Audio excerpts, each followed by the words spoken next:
Gott is dead, said Nietzsche. But then Nietzsche died. Wait. So, is postmodernism dead? Now I'm confused, because we don't believe in anything anymore. Yes, please come into our debate not really our debate, but our discussion on Behind the Curve as we talk about, is postmodernism dead? What is replacing it? And is metamodernism the answer? Please join us. Yes, yeah, Behind the Curve. Thank you. Hopefully making the subject more interesting than maybe most people consider it. Word. They're not concise people, are they? The metamodernists. Debatable. I mean, there's not really like a cottage industry yet. Like once there's tenured professors, then it's gonna stuff's gonna go down. Yeah, no. That's the thing. Once tenure kicks in, everything gets weirder progressively. It's like your Mario, like getting the star because you're invincible, so you can just run into whatever you want, go wherever you want to go. You have some very interesting. Yeah, no, you have some interesting results with tenure. So here we are. You and I. I think we exist. I think we exist. I don't know. What would Descartes have to say about us? No. I don't know. I don't know. Very interesting. Hopefully we're not one of the demons. Ooga booga. Yeah, no. So I'm. So please forgive us if we wonder a little bit. I'm definitely more than a little out of it tonight. So, let's see where this goes. I have more notes anyway. Yeah. So we have more notes than usual because this is legitimate academic inquiry we have going on here. So you and me. So let's talk about some academic inquiry. Let's talk about this whole. I don't know. Where do you think we should start? I think kind of explain here's an interesting comparison, like the three ages of Lord of the Rings, like the first age, the second age, the third age, and the fourth age. Like the world is kind of like that right now, if you know what I mean. Interesting. That's actually not a bad idea. I tend to think that's actually kind of a useful metaphor to understanding. I mean, not directly, because you don't have to know the Lord of the Rings, but just the idea of ages or eras, Well, yeah. If you did read the Silmarillion, if you did, God bless you, this is a long book. I would say, contemporary literature, it kind of has three very distinct ages. It has, modernist literature, postmodernist literature, and, whatever is in the act of replacing postmodernist literature. So I think that's... Funny, there's really no pre-modernist, art form or, literature, just what became the stuff that happened before modernism. Entirely. West and East, everything. Yes. I consider it a legitimate era practically, but at the same time, kind of not really. I mean, you could argue Victorianism, but it's not really a literary movement. No, not really. Kind of something that just, happened. Yeah, no. Calling Twitter a postmodernism movement, just something that happened. It's sort of a facet of... I don't know, I guess you could argue it's a precursor. I mean, Victorianism is kind of what not what just regular modernism was a backlash against.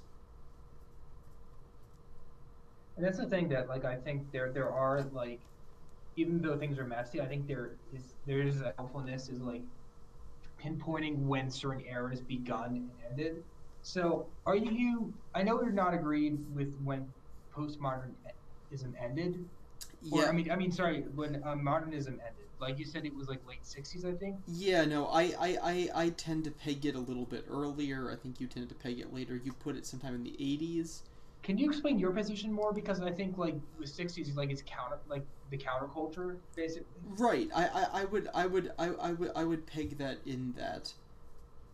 I think Vietnam is the start of the postmodern culture.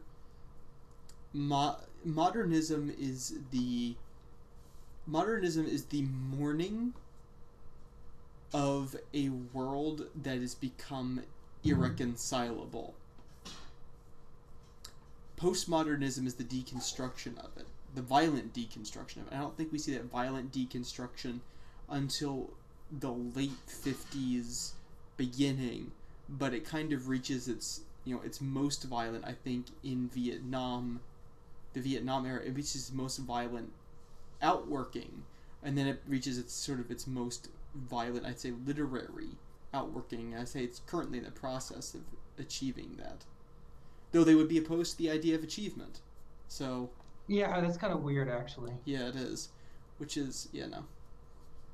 As you might actually know, I picked 1989 as my year of postmodernism. Yes. Modernism ended. Mm-hmm. And that's because 4 reasons, actually. Like, the first is the fall of the Soviet Union, culminating in the Berlin Wall. Even though that really started, it didn't really end it. And of course, before that, there's Polish elections, which helped also. And I think there was a Hungarian Revolution in 1980. So a lot happens in this year. Yeah. Actually, the big one of my films, as you know, kind of. So I plan. But second thing that happens is Tiananmen Square. So another big thing happens in the communist world.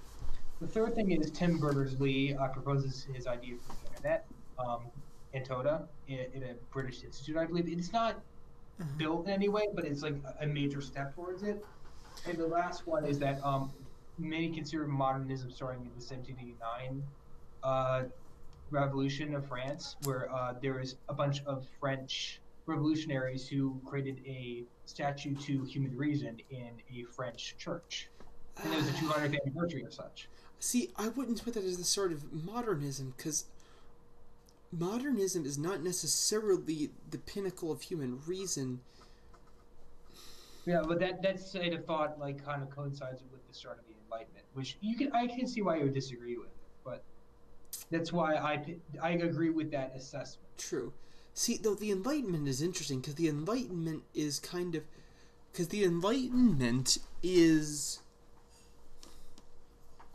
the intentional destruction of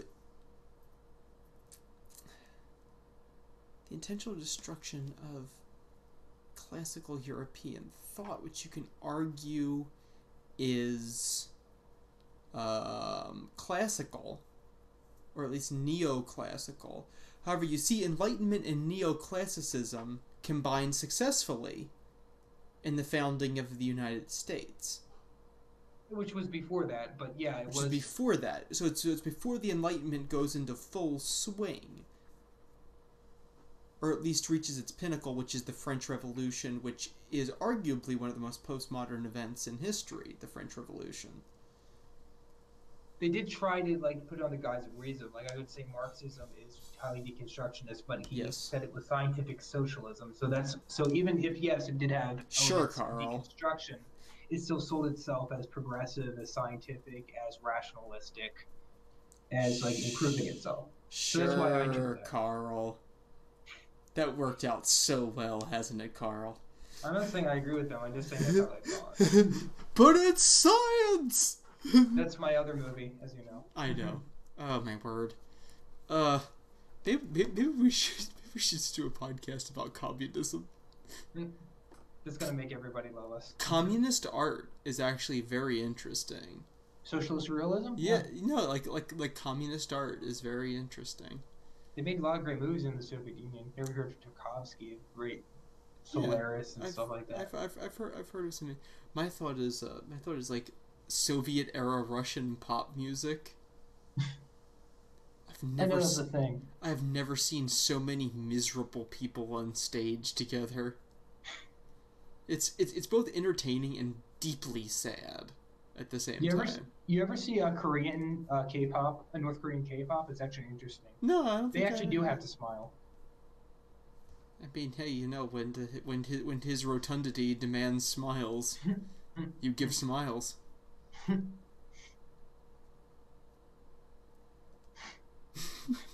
So yeah, like I said, back anyway. We're not big on totalitarian government structures.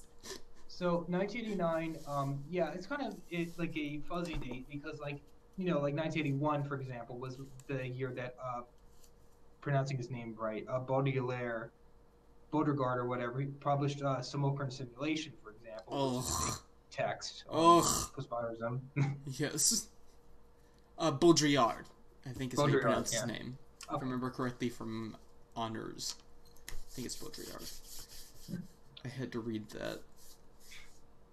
And I think that, like, I think when the world started to really the Western world accept Mm-hmm. postmodernism is possibly 1999, because you had movies like The Matrix and like, look at everything came out in 1999. It was amazing. It was like The Matrix, Eminem's first album, American Beauty, The Office, Iron Giant came out that year, Star Wars Episode 1. I actually have a book on that I could let you borrow. But Hmm. anyway, Interesting. there's a lot of postmodern ideas come out. Like, is this when the internet starts coming into play? I think the reason why 1999 is special is because even if it's totally like a social contract as like a calendar, that like it was people's thought of like the new, like this is a new century, like even if a lot of new things were coming out, like people wanted a new way of thinking. Which is interesting because a lot of people identified 1999 as sort of the pinnacle of human optimism, as well as fear. Like before the September 11th and its effect on the Yeah, West, and or so in some ways, it was the peak of Western optimism. which I would agree with, but like but I think that it kind of mixed with like postmodern optimism and mixed with its own with the following pessimism to kind of put postmodern right on track. I mean, I don't Yeah, think that if things kept being like positive, they would be that way, because if you remember, like the 2000s was a pretty dark era. Like we had like yeah, no, Dark the two, Knight, yeah, and emo core became yeah, popular, and core became popular. Post core.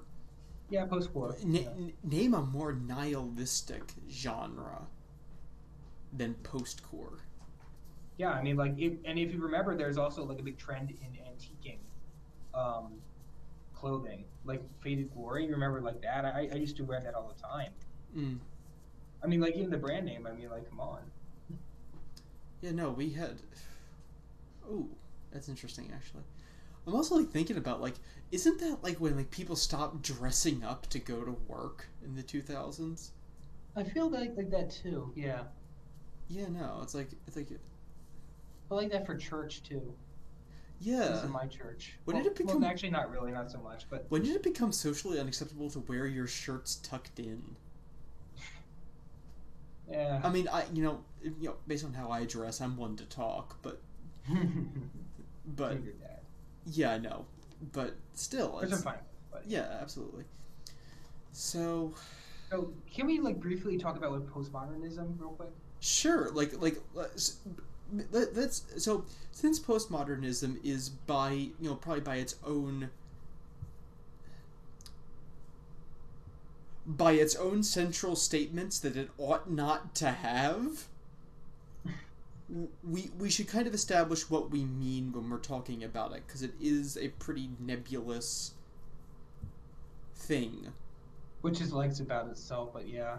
Yes, intentionally. Yeah, Which is intentionally. so interesting. It's intentionally vague about itself, which just seems to defeat the whole purpose of it.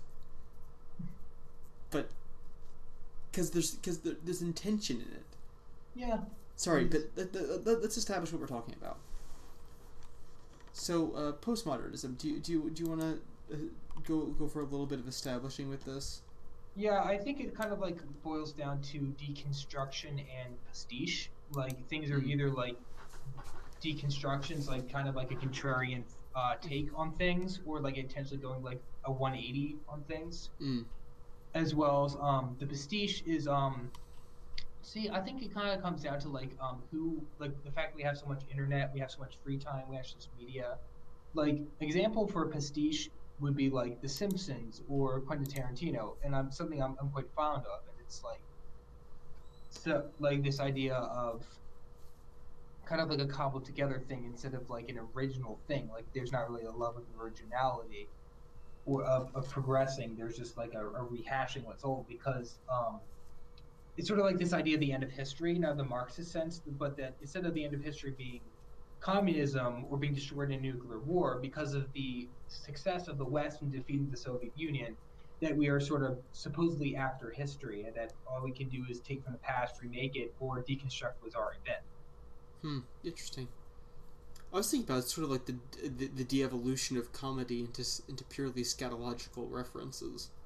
Yeah, I think shock humor. I actually talked about as my latest video from Mr. Fiction One. Mm-hmm. Is that shock humor kind of is like integral to it because one thing that built up to postmodernism was the end of censorship and the ubiquity of media, and that now we have the internet, we don't need censorship. Like literally, this is a problem, as you know, with pornography addiction Yes. and other things like shock humor. Like literally, look at like The Simpsons followed by South Park followed by Family Guy.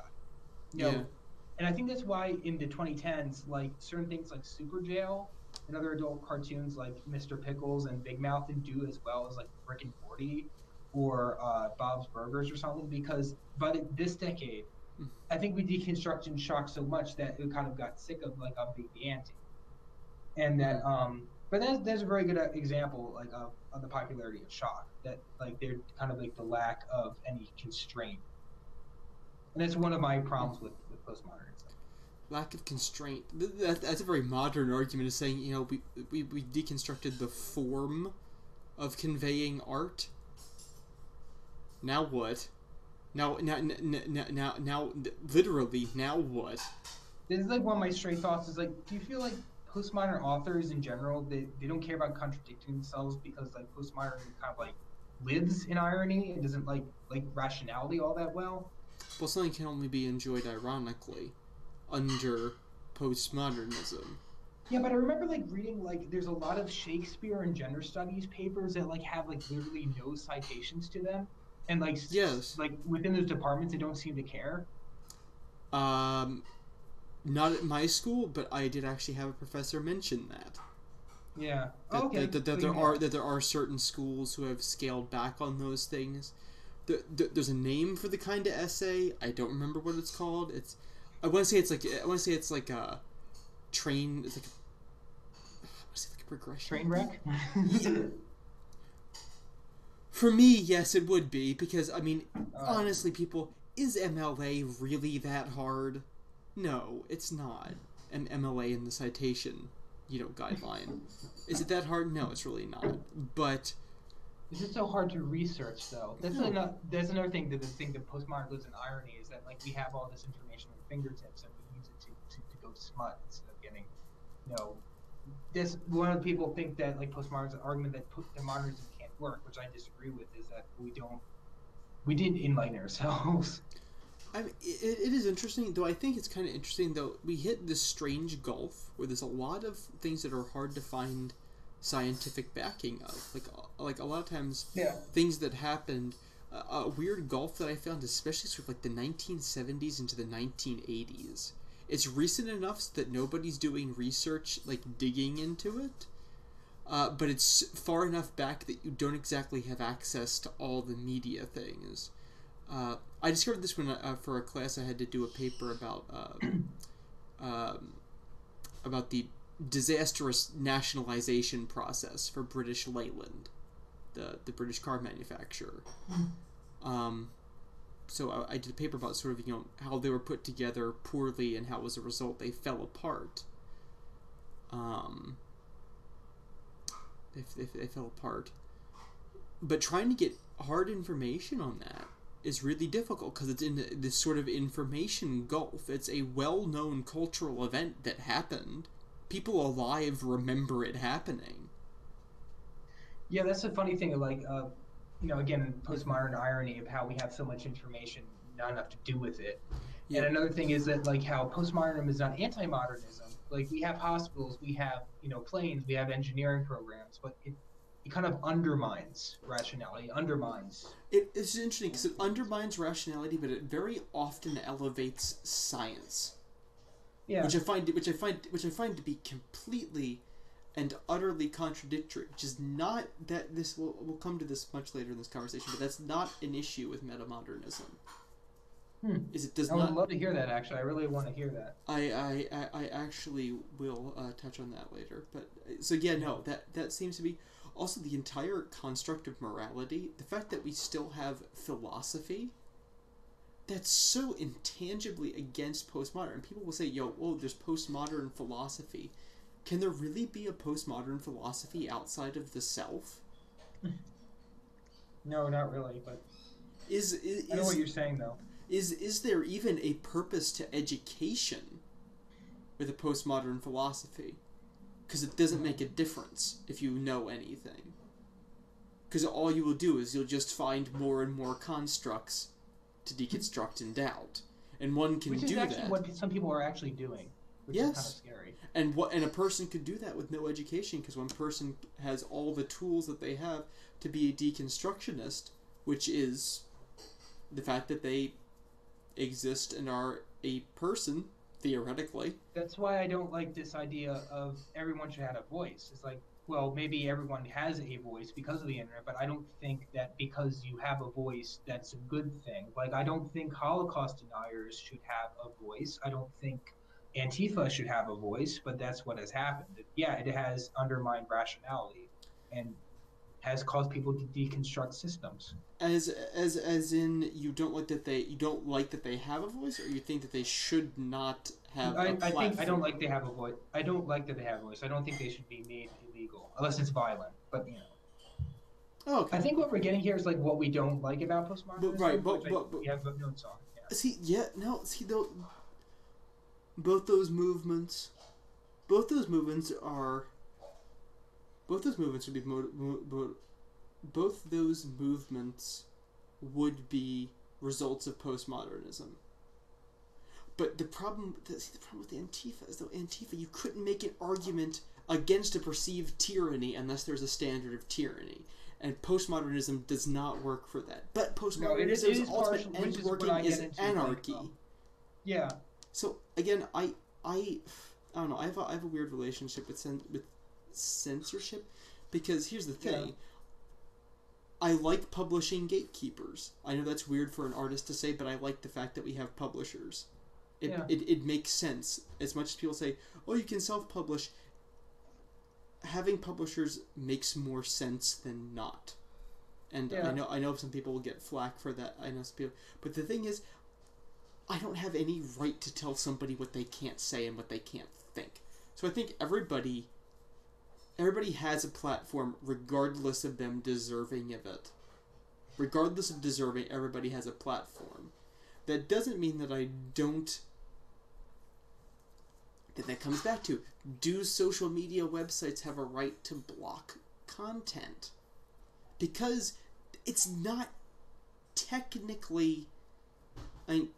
here's the thing. Is a private medium the same as private property?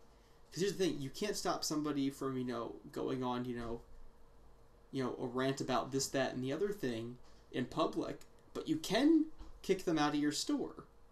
You have the absolute right to do that. So, does that right carry over to online entities? Well, it has to do with things like Facebook being a publisher or being a platform. But to go back on what you said earlier, that you kind of talked about how certain things are postmodern, and things like Antifa or maybe the alt-right, and how they couldn't really exist. I think it's interesting to show that there's a lot of anarchism. I mean, a love of anarchism, anarcho-capitalist, anarcho-communist, which I actually don't like. Not to go on a rabbit trail, I don't like anarcho-capitalist, but in this kind of just as scary, still anarchy. Yeah, and honestly, if there had to be anarchy, I would prefer communism, because at least people are trying to be nice with it.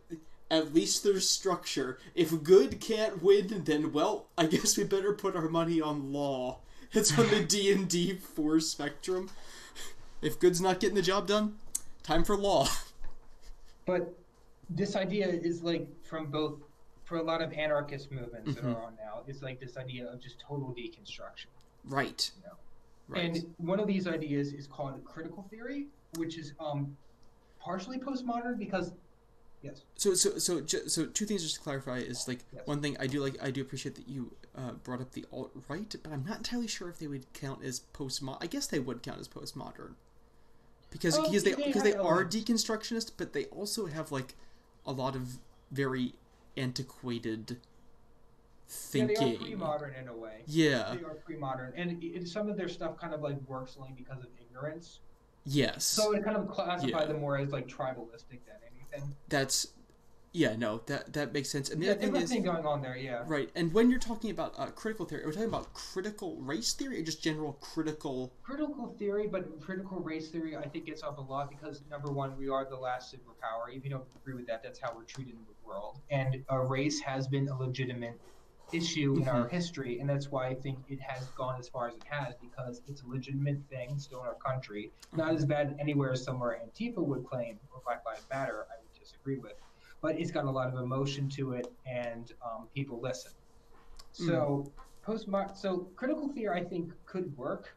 I think in certain areas, such as Hong Kong, I think that because that is a So systemic issue. it's a systemic oppression of a particular people group who is not even who's a. I mean, I guess you could technically count and say that because of the language and culture differences, you could argue that Hong Kongers are a different ethnic group from Well, ethnically, they're mainland China, the 92% Mandarin Han Chinese, Chinese. but like culturally, yes, they are different. Yeah, so I think you could definitely make an argument that it is a systematic cultural oppression. Yes.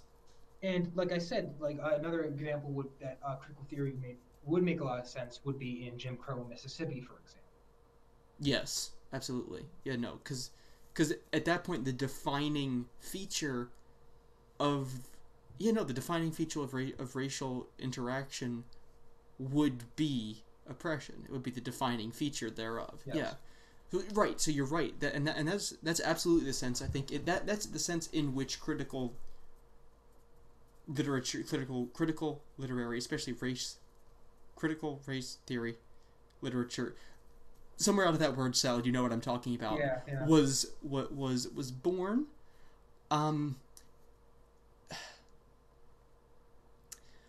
it's an interesting field of study because I think it has done some very good things, but it's also done some things that are really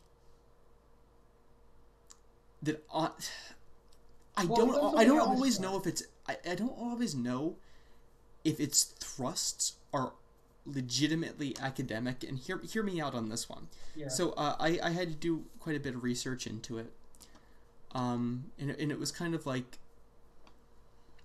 basically I took a literary theory class, and this was one of the theories that we were that we had to deal with, and we had to talk about critical racial theory, especially because it's the defining theory of critical theory. So the question is, the problem is it doesn't quite work as a criticism because it's inapplicable in so many cases. It also sometimes is made almost to be unverifiable. Like, Yes, and what's that the is word? something that it defends in its like of the mission statements I've read. That's something that at least in a few of them was acknowledged that it's not always going to be, you know, It had like a word to it, like undetectable racial bias. Like you could know yeah, when you were treating someone terribly of another race, which is r- scary. But it's never been in a court situation. This is like it's right. literally being trusted in college campuses, but then for in a court situation, it's not trusted because it's not verifiable. Right, I was like, there was something I forget. It was like I forget which fantasy they were talking about. Fantasy book and like the inclusion of it's like the non-inclusion of certain kinds of characters shows implicit bias, and it's like I forget what book it was, but it was like a book. It was like this is like a book about like a Norse mythology.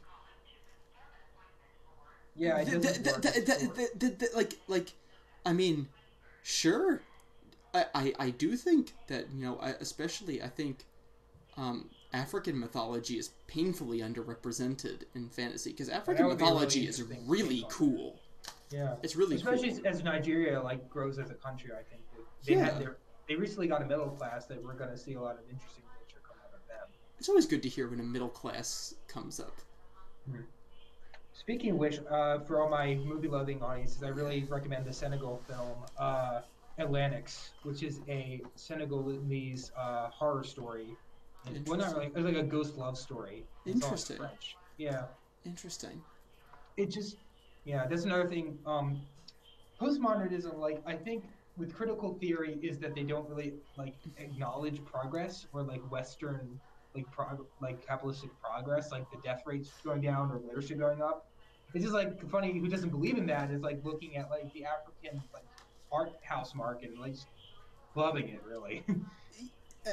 Which is interesting. And there's another part that I know that certain other there have been conversations within critical theory saying, well, how can we call this critical theory if you're only focused on this one aspect of, you know, Like oppression?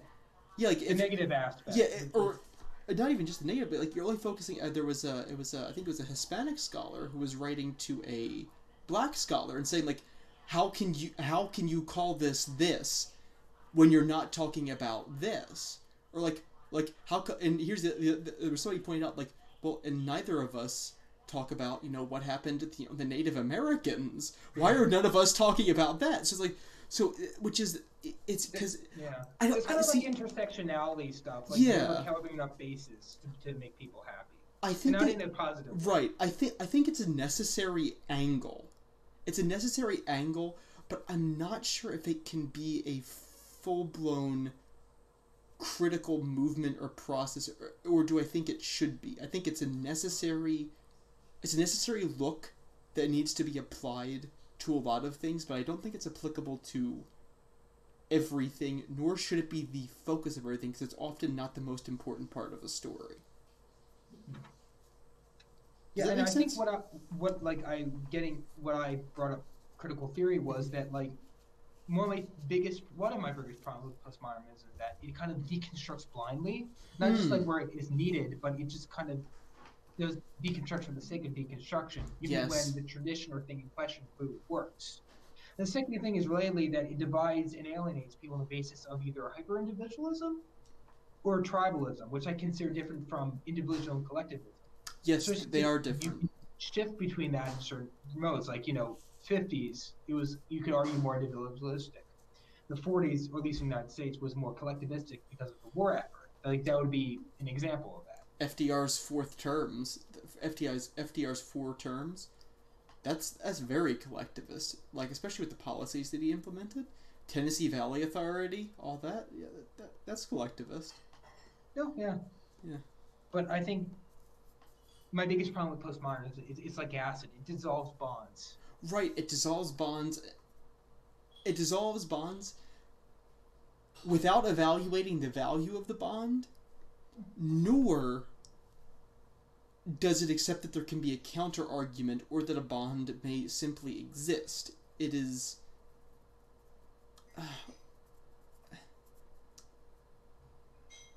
There's some. I kind of want to tie this into H.P. Lovecraft's blind idiot God at the center of the universe.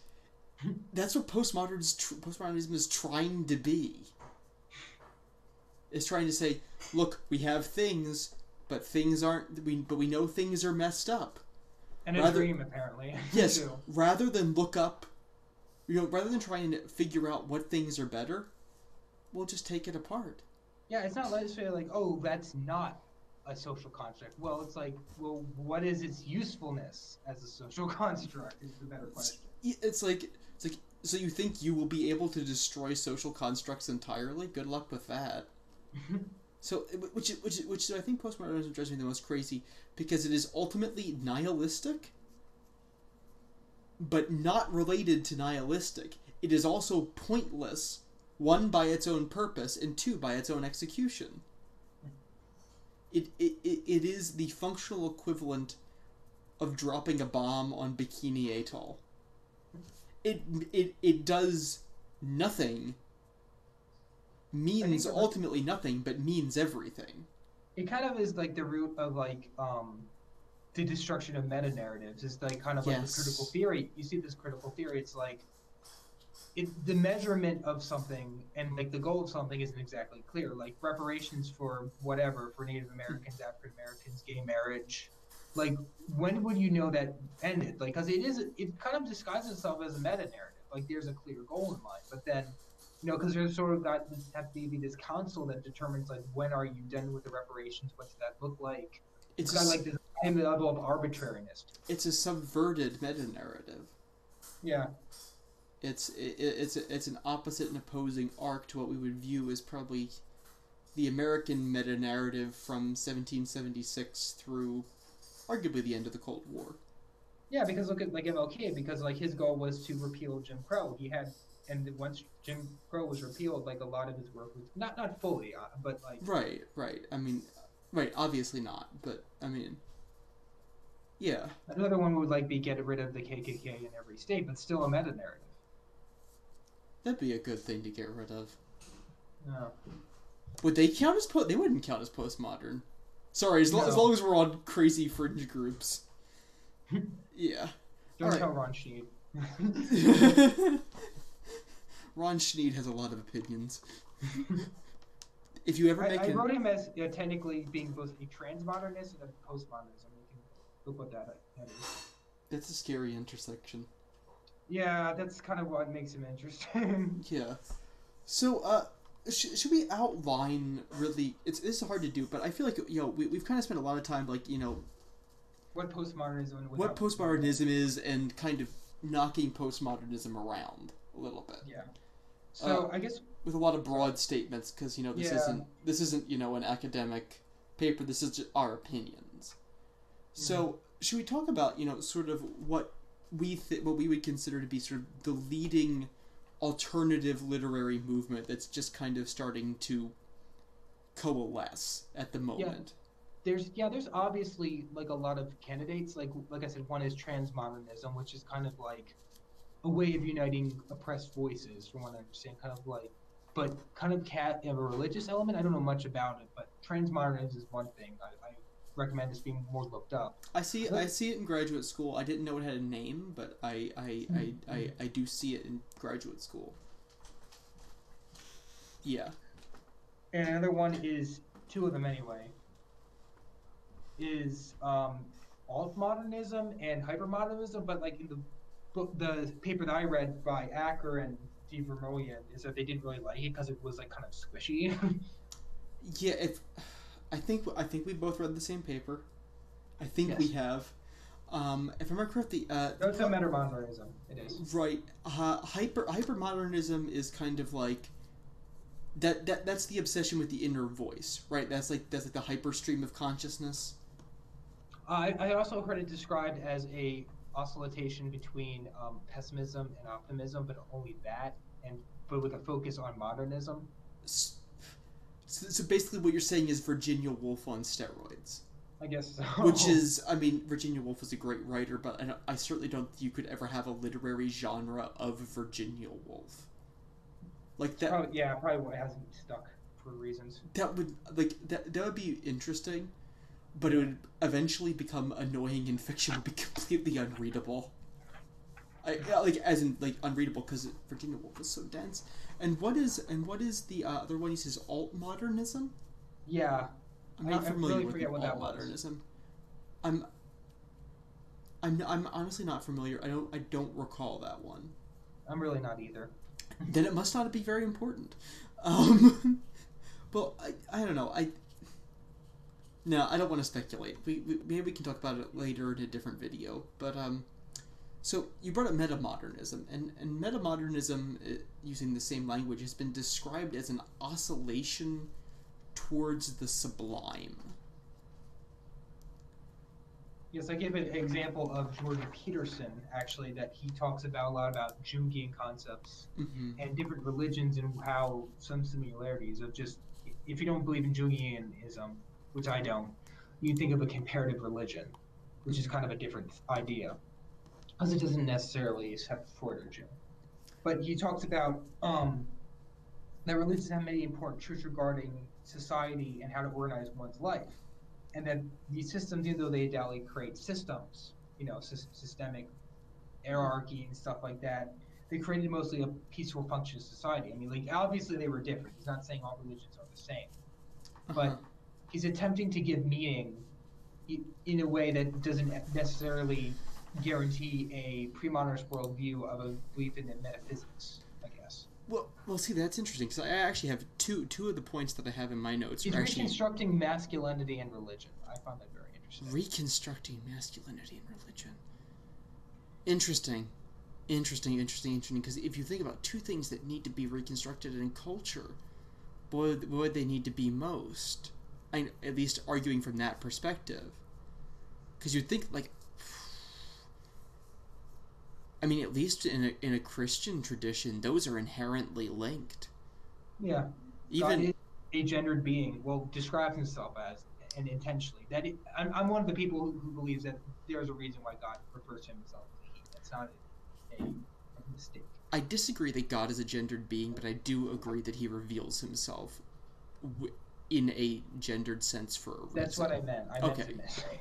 Okay. Yeah. No. I'm not a Mormon. We aren't. My great grandfather was, but he's not alive anymore. It's okay. Peace and love on Planet 9. So I actually have two things that are based off that kind of idea. And I would say that I view metamodernism as the bringing together of two inherently opposed methods of thought. It takes the radical subversion of postmodernism, but it's applied subversion with the idea that there is meaning to the universe. It's applied subversion. That's kind of my idea. Because a lot of what metamodernism is subverting postmodernism subversion. It's almost in some ways the uplifting of lost causes. Yeah, in a way, I would say that. Yeah. And the second thing I was going to say is that oscillation towards the sublime. So metamodernism wholly rejects materialism. Wholly rejects it, which is opposed to postmodernism. Postmodernism. Materialism also, like, there's things, at least in nature, like quanta or like higher dimensions or other universes included, like that. Or I think materialism at the most might accept a parallel universe, but I don't think they would accept different levels of reality. I don't that's think fair.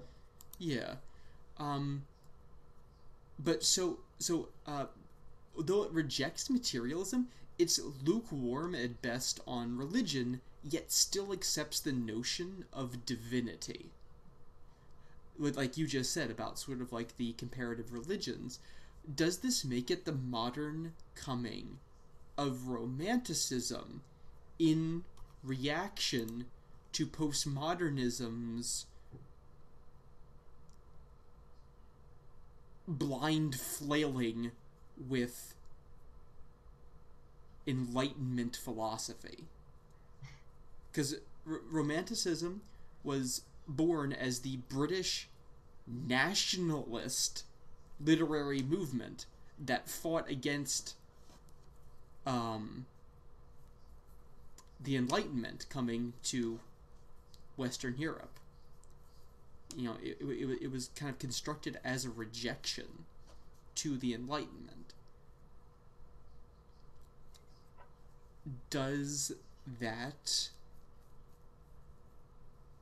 So do you think it's fair to look at metamodernism in that sense? Well, I think metamodernism has a lot of interesting, I don't want to say ramifications, promises for being new romantic. Promises, yeah. One obvious one that everyone sees, of course, is that the idea of sustainability, which is actually one of the reasons why Van de Aker and Vermeulen actually started their papers. So they noted that the metamodern architecture wasn't just had a certain style to it, and it's like such as symmetry, but also contains sustainability in the way that they were built. That's a fair point, because that is one thing that I think metamodernism possesses that postmodernism does not, and that is sustainability. Because as long as you can take apart and construct, you can continue. But if you cannot ever construct, you will never get anywhere. You'll eventually run out of things to tear apart. I also think it's an interesting thing with the other thing is that the idea of the pursuit of the natural, of this idea that there's a best way of doing things, kind of different from, obviously, definitely diametrically opposed to the idea of postmodernism, the idea of blind deconstruction. Also, sort of in conflict with the Enlightenment modernist idea of improvement, or kind of this, or a healthy or even scientific skepticism. Of thinking of, instead of deconstructing relationships, how do we best go about relationships? Like, should we just be? It's all about me. It's all about saying my truth and me, my tribe, my hyper individualism, or is there a best way of going about things? The idea of best methods is a word that's been cropping Mm. around the internet. I see a kind of metamodernist potential for that, really. Very platonic. Well, there's also the idea of the metataxi, that there is like sort of this happy medium that exists, Mm-hmm. which I don't know much about the metataxi, but I do know it propped up in the paper. Yeah. Again, the problem with that idea, I think, is kind of vague, because Yeah. like, so it's sort of the idea of saying, yes, there is a happy medium between skepticism and belief, and I think the reason that connects with people is because that's how people operate. Not everybody believes everything they hear, but not But everybody also that can be we're not, skeptical all the time. yeah. But also that we're like limited beings, that no one Mm-hmm. is omniscient. There's always something out of our reach, which that's another reason why it's universal. Right, which I think is that's also very Jungian. It's Jungian, or even bordering on religious. It's a universal statement, and which is one I think is a fair universal statement to make. Though about the vagueness of it, it is kind of built around that turn to the sublime, the turn to sublimity. Is that enough to base a literary movement around? Like Well, it, it's definitely different than the idea of the Christian idea that man makes a terrible God. Is that right. it's more the idea of hmm, I don't know. It's just not. It's not quite that. But I think that what we're getting at is that that metamodernism has been described by Vermeulen and Van Diaker as that it's sort of an open source document. Mm, It's just something that has to be played with and tested out to see what it works. Because again, I still think postmodernism is alive, even though metamodernism is starting to compete with it. I think that's what's special about what we're playing with it, because like we're some of the first people to take it seriously. mm. And everybody goes, "Who?" But no, you're right. It's an exciting thing to be a part of because it is still defining itself. That But really, it really like excites me. Like it's kind of like other than like treating Keeley's ideas of seriously, that like we're really covering new ground. We're really mm, writing something that has never really much been touched in the world yet. yes, and here's the other thing: it has hope. It, it, Yeah, it it is does. inherently hopeful, which I think is some people might say that would be a refuge just for people who can't face deconstruction. But here's the thing: you cannot tell me that there's no such thing as hope in the world. Even if you're a physicalist, you would still have to say that there are neurons firing in a certain way to make people happy. I would not stop with that, but that's what you could look at. Yes, that eternally begs the why, and if so, what? Sorry, and if so, comma, so what? But right, which is the ultimate failing of postmodernism, because you ask postmodernism, so what? And postmodernism goes, because this says because there's something more out there. We don't know what it is, but we see it, we experience it, we know it's out there. And actually, truly enough, it provides a very natural inroad for religion back into mainstream fiction. I mean, doesn't mean you don't have alternatives and you don't present the opposing side, but you Of definitely course. get to, yeah, you definitely get to consider it. Whereas, yeah, before it's like even now, like look Europe, like with the laws they're making. I mean, like they still want to like protect Islam over there, which I understand from Islamophobia. You don't think it's as much a problem as they do, but Mm-hmm. they're you tell me, like there's been a lot of like weird anti-religious laws in Canada and Europe lately. Yeah, no, Canada's done some. Canada's done some. Actually, to be perfectly honest, Canada's done some very worrying things lately. I think Yeah. if I was to our Canadian listeners, would be interested to hear what you guys think about some of your newer laws that have passed. But there's some legitimately scary stuff happening up in Canada's government right now. Like, And interesting, like who does appear Jordan Peterson literally in Toronto, the biggest city in Canada, around the same time. It's weird.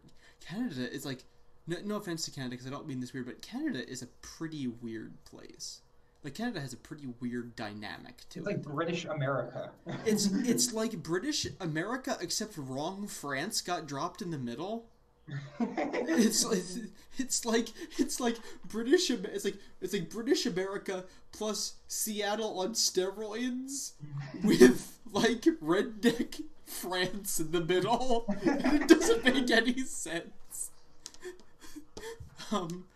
Also, in my movie, Quebec falls strongly has communism popular in it, and it's trying to become separate because of that. Interesting. I Maybe I actually should change that, but I don't think it's quite unbelievable it now. might not be quite accurate. It doesn't Insurance. call it communism; it just becomes popular in Montreal. Interesting. I was gonna say that like I don't know. There's been a lot of interest in Montreal because Tampa is talking about moving their baseball franchise to Montreal lately. Yeah, and their prime minister, Trudeau, is obviously from Montreal. So From Montreal. yeah. I'm sorry. I thought no, never mind. But but the question I is, believe Ben Shapiro called him Bernie Sanders with a better haircut. all I want to know is if he'll show me a whole new world that is shining, simmering, and splendid. Will he? Will he?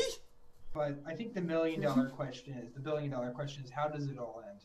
How does it all end? How does postmodernism end? I'm not saying I know, but I definitely disagree with Ramon Acker that it's dead. I don't think postmodernism. I'm not sure if you can ever entirely kill the thread of doubt and how much it's spread, at least within our lifetimes. I do think you can fight to reclaim it, though. Well, to me, the current era is only like the thing that's most popular.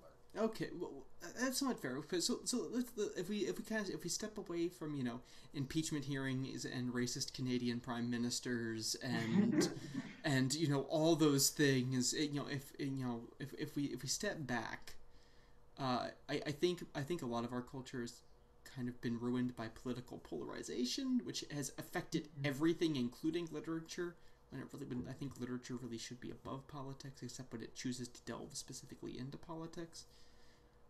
Like the political party you vote for shouldn't change whether or not you think a book is good. Yeah, I mean, I like the Wachowskis, and I appreciate Jordan Peele. I think he's a good filmmaker. But yeah, you might disagree with what they think, but you shouldn't be able No, it doesn't. You're right. It doesn't ruin it for me. It actually helps me give insight. Like my movie, it talks a lot about race. It talks a lot about leftism, and interacting with that kind of stuff has helped me write it. I think the thing that would end postmodernism is a religious revival in a major country.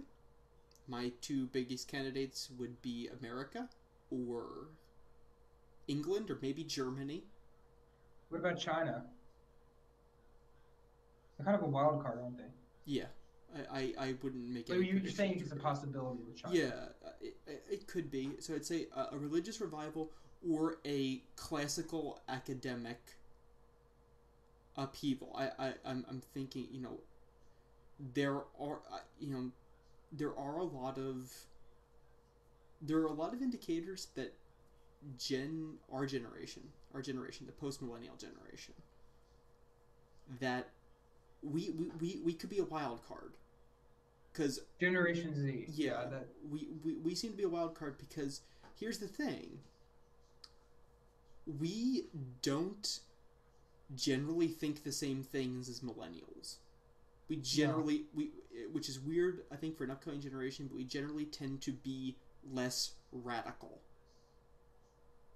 Yeah, we do. And I'm basing this on different surveys and stuff and different articles. Yeah, you would know more than me on this because I think it's a little bit too close to say because Generation Z, the oldest is 24. Right, I think it's too early to say, but I genuinely... Millennials are 40 as oldest, but I think that's interesting.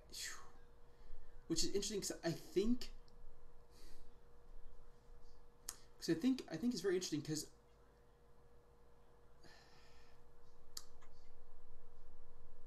here's the thing: is we don't necessarily have a great connection to any of the generations before us. We don't have a great. We need to establish that. We need to make get. I mean, like literally, the time of the writing this episode, the "Okay Boomer" thing is literally trending everywhere. Right, and here's the thing: to us, our boomers are probably our grandparents, or in some cases, our parents. Yeah. So that is we're more unlikely to be, you know, more opposed to them. So you'd have the boomers would probably be more, at least generally speaking, more fiscally liberal but more socially conservative. Yes. And then you would oppose that with Generation Y, Gen Y. That's they'd be '80s kids. They would tend to be the opposite. They tend to be more fiscally conservative but more socially liberal. And then you'd have millennials who would tend to be You mean X instead, yeah 65 to sorry 80? yeah sorry about that Yeah. they would X tend is to weird. I love X a lot. Elon Musk, Shane Carruth, Christopher yeah Nolan. it's very interesting. I think it tends to be more I say exactly what I meant. So socially liberal, fiscally conservative. Yeah. Millennials are both. They are more fiscally liberal and more socially liberal. Or leftist. Yeah, A lot definitely of in them. some cases. So the question is, are we going to be the backlash from that? Are we going to be more fiscally and socially conservative? I can see it happening. I think a lot of surveys within religious organizations would tend to show that people our age are, in a lot of cases, more religious traditionally than our parents or our older siblings are likely to be. I also know that we have a high rate of wanting to start our business, which basically guarantees of being capitalist to a large extent. Right, which is I mean, regardless of your view on economic theories, having a having a more capitalistic society is encouraging to art.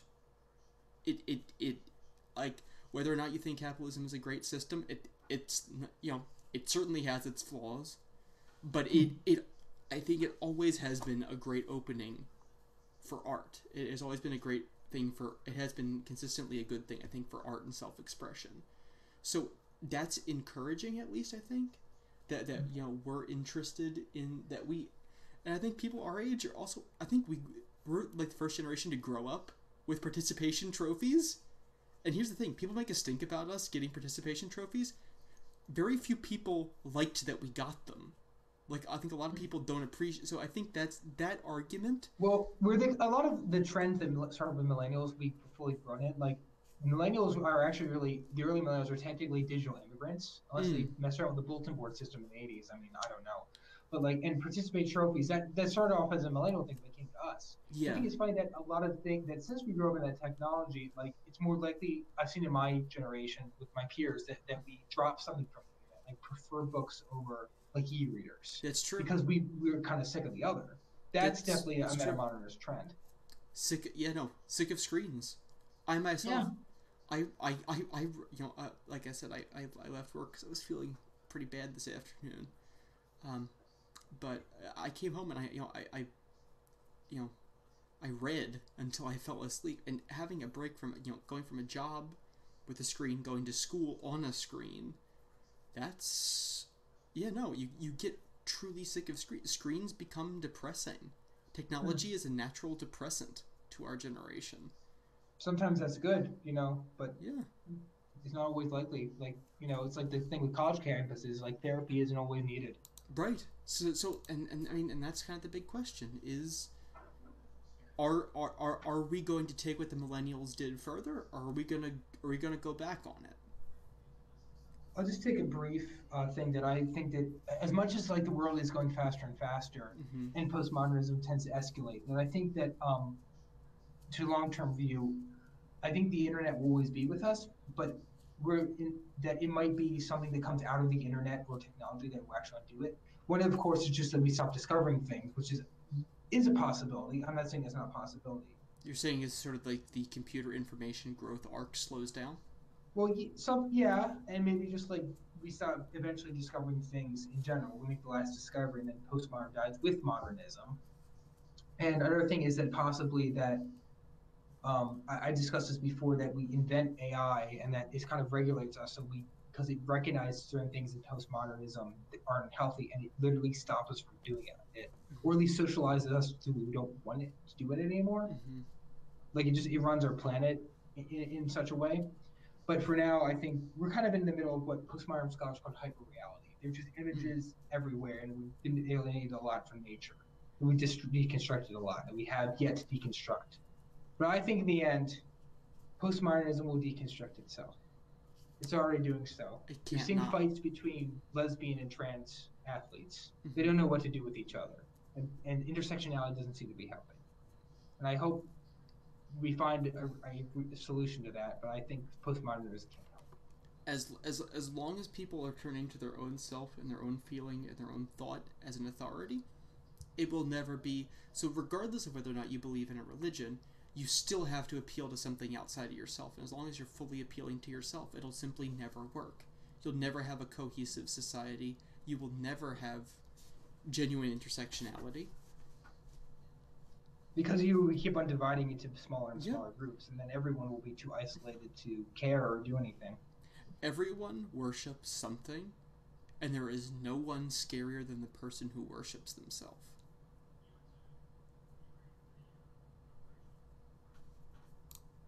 So on that note, So on that note, questions. Is there anything else that you have to throw in there? Because I have one more thing that I want to throw in at the end. No, you can say it. Okay, so I just want to throw this out there is, in my opinion, metamodernism is the natural ending point for fantasy, just as neo-romanticism is the start of the fantasy genre.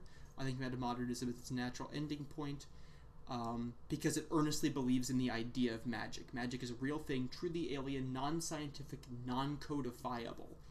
You can extract rules from it, but you cannot construct it through rules. It is exactly what J.R.R. Tolkien would have called the vulgar, the vulgar mechanical alchemist, which is truly, he says, is truly in opposition to what real magic is in Tree and Leaf. And I think that's part of why I love modernism so much, and it excites me, is because it actually believes in magic. Now on to the questions. Do you want me to go first? Yeah, sure. I'll go first. Okay. In general, what of the major literary movements is your favorite? What do you think has the most merit? What do you think has contributed the most? What do you enjoy reading the most? Any way you want to take that. It's hard to disappoint, but I think it might be science fiction because it introduced this concept of realism, of studied realism. It just had people think in a way to research if this thing can really work. I think that's why one of the reasons I'm attracted to Christopher Nolan and Shane Carruth is there's kind of this conversation of could this actually happen? Mm. And of course, you have other things like the found footage genre, which is a kind of a type of that too. So this started this big trend of a conversation about what could really work, as well as just it helped educate the world on how certain things work. I kind of have a working knowledge of relativity thanks to Interstellar. I think that's really awesome that something like that could theoretically happen if you had a wormhole, a neutron star, a black hole. I think that's fascinating. Mm. And even for a throwaway excuse in space opera, just to set things in space, whether it be Star Ocean or Star Wars, it's just really interesting. Excuse to set things in space, yes. Okay. Your question for me, sir. So what would you say is some of the biggest differences in our approach and styles in writing fiction? So I would say that some big differences are to try to have, for me, have a very big focus on realism and setting things in the real world, whereas you sort of like allegories and completely fictional worlds and just kind of trying to remove it from the real world and the baggage of our world. No, I think that's a very fair assessment. I think that's definitely the biggest existential difference. I would agree with that assessment for the most part. I would say the one other difference that I do note between us is definitely style and syntax. Your syntax is very minimalist, bordering on conversational. I'd say mine is much more old-fashioned in the way I write. At least in this part of my career, I favor movies, and that's what I'm writing my fiction. Even though I could do novels, I wanted to. Yeah, no, medium is definitely a difference too. But yes. Do you know what I'm thinking of right now? What? That Verdi versus Wagner video that got real. They're dueling with their own songs. Be cool if someone did a video about us one day. When we're famous. Once we're famous. Yeah, sure. I'm down for it. I'll sign my rights away for that one. Just for that. Just for that. So Uh, you can see John Wong battle Tabitha. uh, hey, actually, Tolkien versus J.R.R. Martin, epic rap battles of history. Interesting, Oh my gosh. interesting one. That's an interesting one. Um, Obviously, Tolkien is the superior writer, but that's beside the point. I agree with that. Yeah, I would even agree. It's not to knock George R. R. Martin, because that's kind of like, I mean, you're comparing him to Tolkien. It's not like you're comparing him to the guy who wrote Shannara. Sorry, guy who wrote Shannara. I know we knock you a lot. Actually, I'm pretty sure Jordan Peterson is better than J.R.R. Martin. Robert Jordan. I'm sorry. I don't know. Gabrielle she read the first book of The Wheel of Time, and she had a lot of good things Eye of to the say World, about really? it. Yeah. What did she say? She liked it. She thought it was good. Oh. She thought it was good. I don't know. Maybe I'll have to read it myself, because you know what book I gave a chance that I'm liking so far? What? Like the ultimate pulp fiction cash-in, Dragonlance. Oh, They gave the D&D book? Yeah, and it's R.A. Salvador or some other guy? It's the one that's written by the two people. Oh. It's good. It's pretty good. Okay, so if you're gonna just a real quickie, if you're gonna do Wheel of Time, read book number 1. Yes. Then read Wikipedia descriptions of all the other books until 13, Memory of Light. Okay. Read that, and then read a book called The Guide to the Wheel of Time Universe, read by Robert Jordan, and that's all you have to do. Because I tried reading books 0 through 3, and I barely made it. Okay. And I'm a big reader. Book 4 was literally 1,000 pages, half the size of the Bible. That's impressive. Yeah.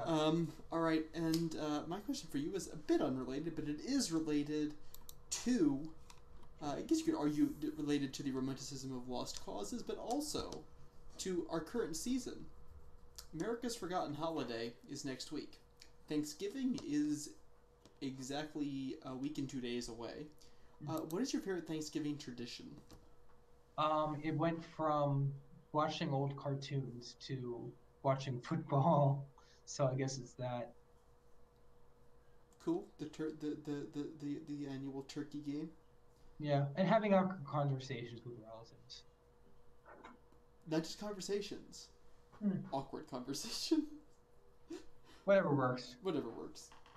Okay, and I think you have one last question for me, sir. Do you think it's right and healthy for a writer like you, just to give an example, have a public Twitter where they confirm fan theories, interact with fans, give spoilers for unclaimed works, and occasionally throw meat to fans, so to speak, and spitball new ideas? So, again, just an example, think like J.K. Rowling. Is J.K. Rowling's Twitter healthy? I don't think that's for me to say.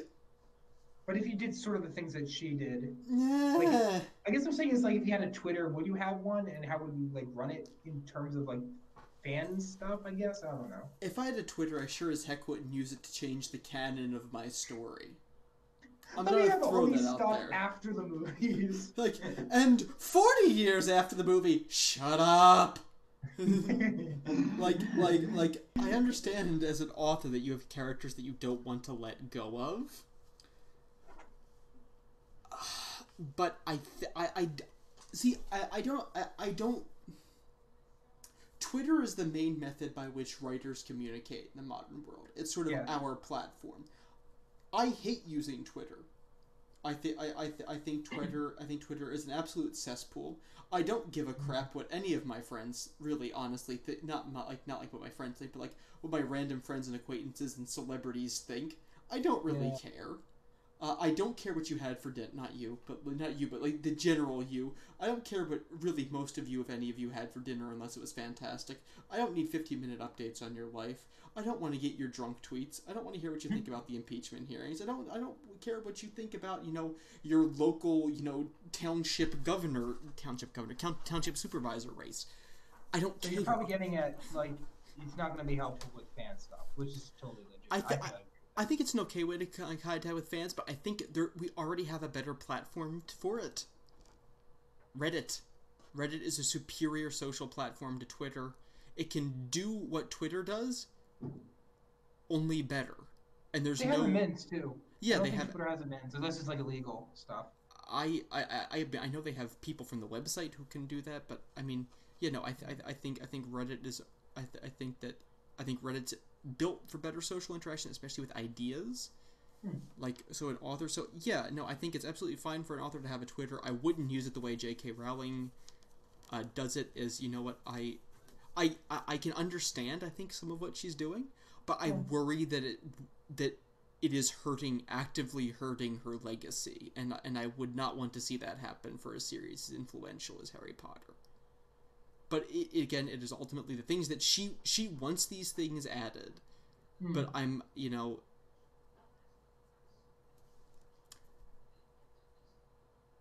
I guess you're taking out the middleman of an interviewer in some Hmm. sense for some of the things, so I guess that's okay. But I I'll say it's probably none of my business, but I wouldn't do what she's doing with it. Hmm. But I think it's Yeah, I okay. agree. I wouldn't interact the same way. I would try and interact a different way. I'd try and interact in something that's less stilted and loud than Twitter. Hmm. That's my 2 cents. Hmm. Well, I hope you all out there in internet land enjoyed this very long and very all over the place episode about postmodernism, metamodernism, regular modernism, and, well, pretty much all the isms. So hope you folks are having a great night out there. Happy Thanksgiving, and have a lovely rest of your week.